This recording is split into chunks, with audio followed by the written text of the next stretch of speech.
So if you've probably guessed, we're going to finally cover these Super Mario Land and Super Mario Land 2 clone carts that have a ROM hack applied to them to give them color. And I don't know if the screens are showing up well or not. Let's try zooming in a little. So it's not just like a simple color hack that just applies colors to the 4 base shades of gray/green that the Game Boy can display. This is a full color hack where different elements of the game are actually colored. Background layers have their own sets of color, foreground, sprites, etc.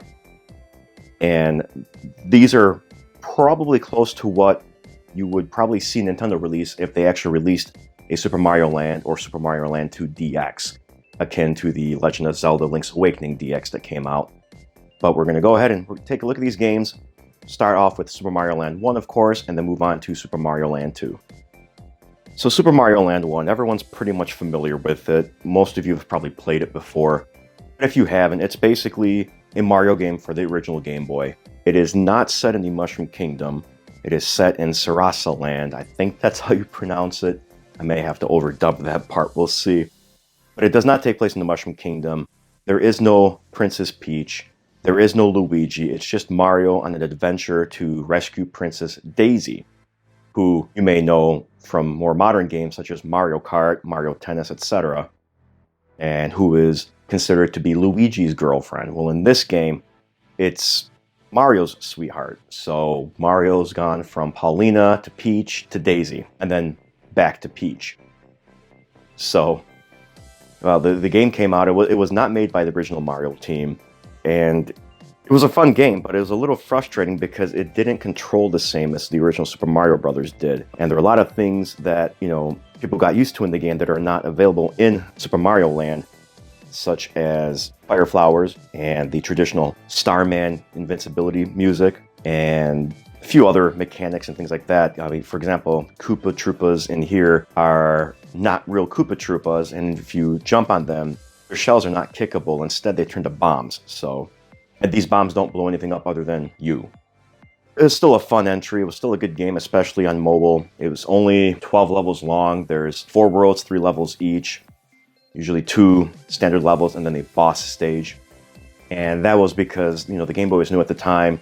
Space constraints were real back then. And so they did what they had to, and they did what they could. But it was still a fun game, and I'm kind of glad that someone out there went and colorized it and made better use of the Game Boy Color's hardware. Now, this is a true Game Boy Color game. It's not a hybrid game. You cannot play this on an original Game Boy. The colorization that they decided to go with in this game, for the most part, I agree with. I like it. What I don't like, however, is what they did to Mario's sprite. And I know the demo's been kind of playing here nonstop. But let's see. Yeah, see, so they kind of gave him an enlarged head and stuff. Similar to the design of what Mario actually looks like in the upper right or upper left corner here. So, creative choice, artistic preference, what have you. I'm not a fan of it, but otherwise, this ROM hack is really, really good. The only criticism I have with regards to the cartridge itself has nothing to do with the game or the ROM hack, but has to do with the fact that the seller selling this does not acknowledge at all who created the ROM hack. And I'll have links below to the actual patches so you can see who actually made it and give that author, appropriate credit. So now we'll talk about it a little bit more later too, but the game itself is otherwise unchanged. There are no more sprite changes, no game mechanic changes. It still plays the exact same as the original. So if you mastered Super Mario Land, you'll have no problem with this game at all. We'll go ahead and just play a quick level here. Not that, anything's going to be different, like I said, but might as well try to be as thorough as possible. And I'm going to try to play through the viewfinder, so it might be a little worse than I would normally play. You can hear original sound is still there. They did add a little bit of color to the mushrooms so that they actually look like mushrooms and not little blobs. Oop, and see, it's hard to play in here. But the 1-up hearts are still here. Colorized, obviously. They did not change them into actual 1-up mushrooms. The Super Ball, which is the replacement for the Fire Flower in this game, was not changed either. Mario does not have a different palette or anything. He remains red and blue, so, or black in this case. Now, I don't know if you can hear the sound cutting out for this, and what's interesting is I tested this beforehand and I got the same results, and I thought there was something wrong with, maybe the game, maybe the ROM hack itself. It was bad, but no. Turns out it's the GB Boy Color that's having trouble playing that sound for some reason. When I tested this on my Game Boy Advance, it played just fine, so.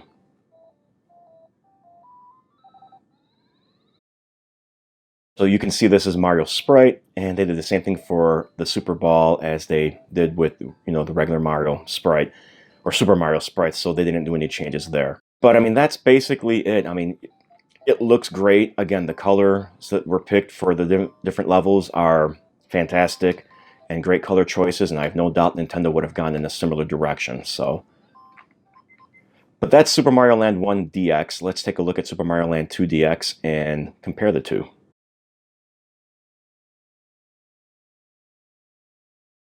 So this game, right off the bat, I love the title screen, and it doesn't come through as clearly in the viewfinder as it does in real life. So I'm hoping the video represents what I'm seeing versus what the viewfinder shows. But, I like this just right here. This kind of gives you an idea of what to expect for the rest of the game. So Mario Sprite, looks like he kind of does in Super Mario World, which is what this game is. I don't want to say it's based off of, but they took inspiration from it.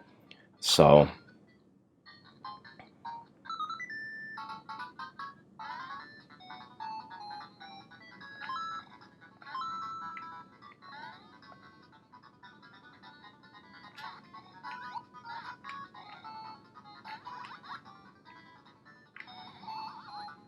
So Super Mushroom looks like it does in Super Mario 3, which is fine by me. Pipes are green. Not that they weren't green in the original Game Boy, but they're an appropriate shade of green.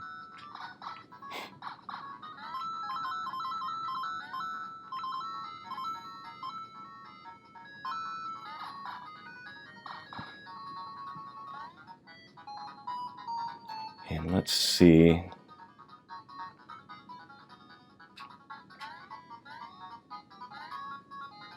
But Mario handles the exact same way as he does in the original. One-Up mushrooms were in this game, and they are green, which I love.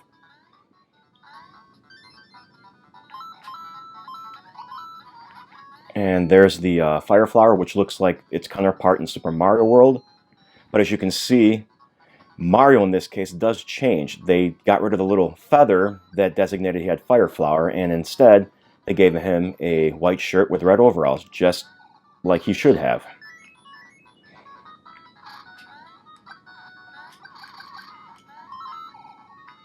I don't think I can go down this pipe. Oh, I can. That's right.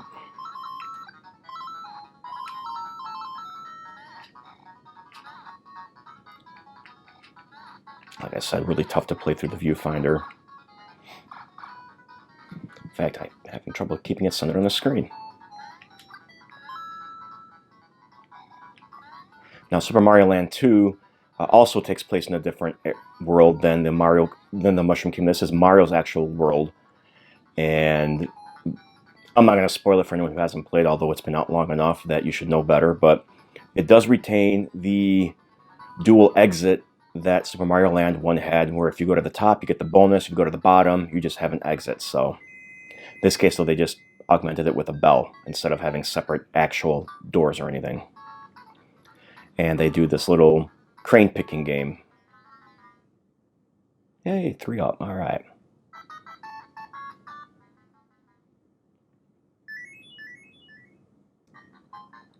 Now, the game also was heavily influenced by Super Mario World with regards to an overworld map and everything, except it's kind of open world. You can go to any level areas that you want, any worlds.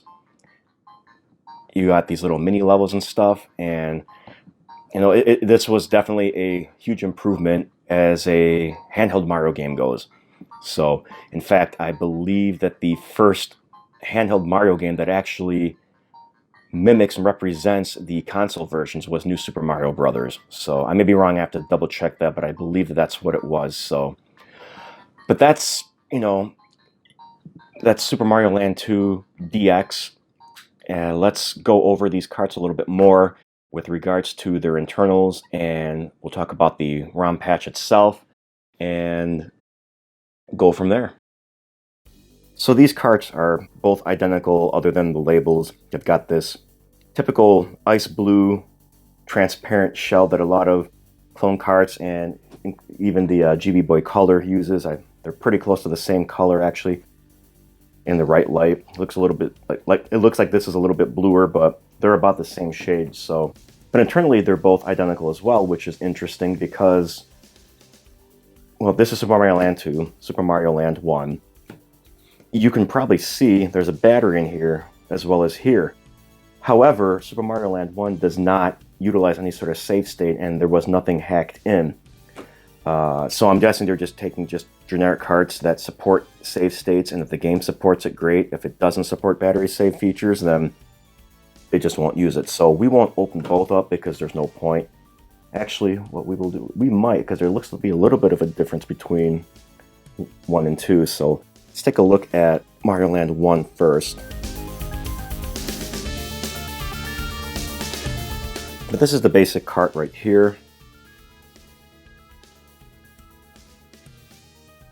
Blob chip here, battery backup, and the other two chips, one is probably the actual ROM, the other one's just storage for the save if the game has it. So nothing really on the back.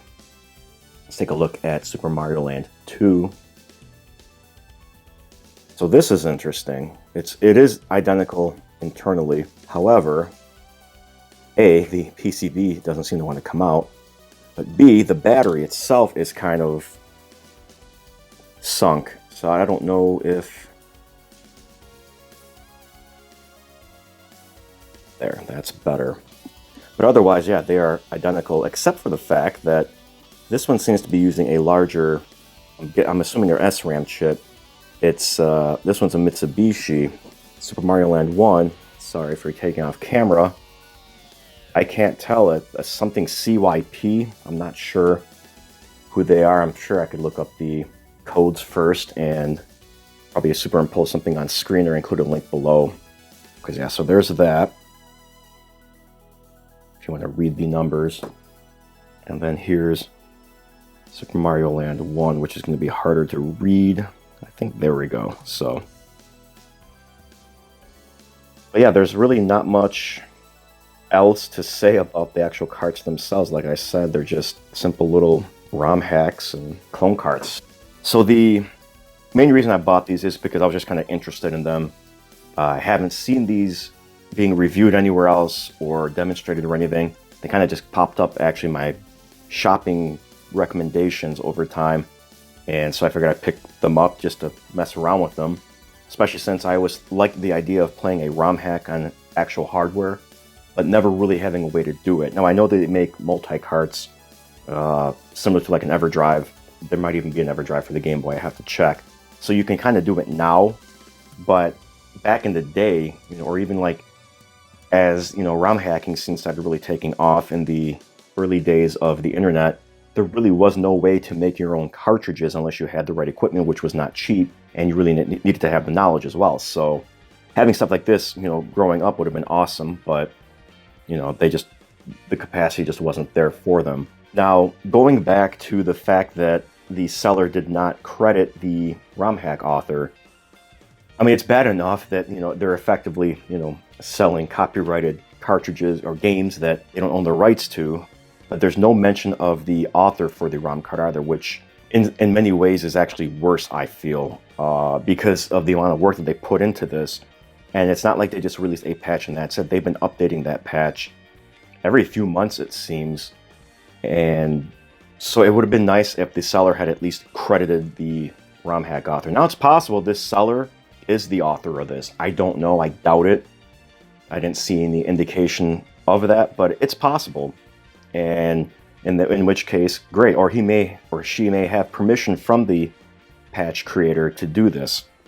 Now, if the person selling these were offering it as a service, like, hey, we've got blank cartridges, send us a copy of your legit ROM file as well as any patch that you want, If you have artwork, great. If we have some, we'll try to include our own, and then we will create the cart for you. If they did that, I'd be okay with it. You know, there'd be no problem with it.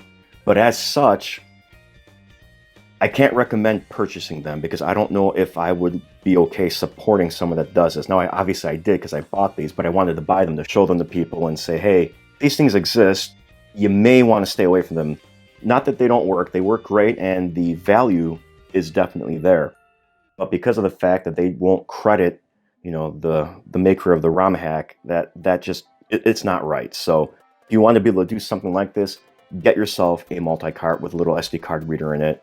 Load up your own version of the hacked ROM, play it that way. But other than that, I mean, I like the idea of the ROM hack itself, colorizing it. It's something I wish Nintendo had done. I mean, again, they did do it with Legend of Zelda Link's Awakening DX. That one was a hybrid color cart. You could play it on the original Game Boy, as if it was the original version of Link's Awakening, or you played on your Game Boy Color, and you get some extra color, an extra dungeon, and a few other things. So I kind of wish they had done that with Super Mario Land and Mario Land 2. Who knows, maybe they have a trick up their sleeve for the Switch, we'll see. But as far as this goes, I just wanted to cover these because I thought they were kind of neat, kind of interesting, and I hadn't seen anyone else really do it yet. It's possible someone did, I just haven't found them. So what'd you think of the video? Did you like it? If you did, please give it a thumbs up. And if you haven't yet, subscribe, but as usual, there's never an obligation, though I always do appreciate it. If you did not like this video at all, please give me a thumbs down, but leave a review below as to why so I can try to use that to help improve things going forward. Otherwise, thanks all, and I'll catch you later.